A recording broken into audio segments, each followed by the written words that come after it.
話，喂，你估下戰國時代，秦國有個國王，為咗件嘢，可以黐線倒出15座城嚟換，係咪黐線㗎？呢嚿嘢就係傳說中價值連城嘅和氏璧。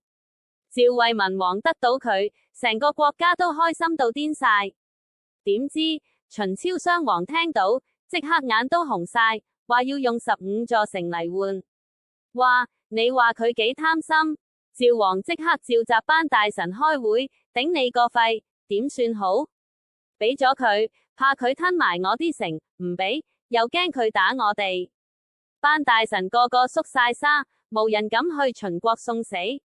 點知有個唔起眼嘅官仔，叫藺相如，企出嚟話，不如俾我試下。藺相如孭住和氏璧，硬着頭皮去秦國。佢知今次係一場硬仗。秦王一見到和氏璧，即刻開心到見牙唔見眼，仲即場傳俾班大臣欣賞，完全冇提過換城嘅事。心諗仆街，呢個秦王真係戇敲。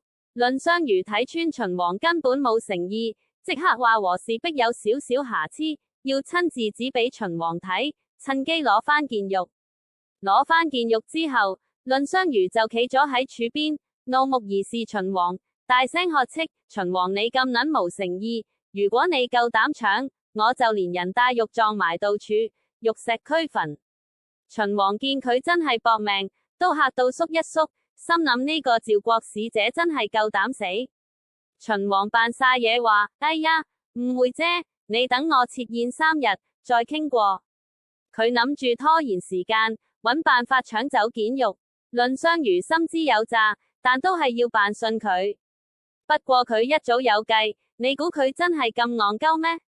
夜晚，藺相如靜靜雞揾咗個心腹，將和氏璧偷偷地由小路送返趙國，暗度陳倉。第二日，佢自己就空手去見秦王，神態自若，一啲都唔驚。秦王問：和氏璧呢？藺相如答：你都冇誠意，我咪送咗返去咯。有本事咪打我咯，反正件玉已經喺趙國。殺我一個，損失嘅係秦國嘅聲譽。秦王吹脹晒，知道自己輸咗，又唔想真係為咗件玉而打仗，所以只好放藺相如平安返趙。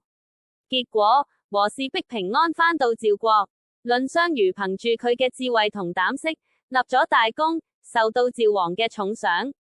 呢個故事就係完璧歸趙嘅由來。話你知，有時用腦好過用武力，你話係咪先？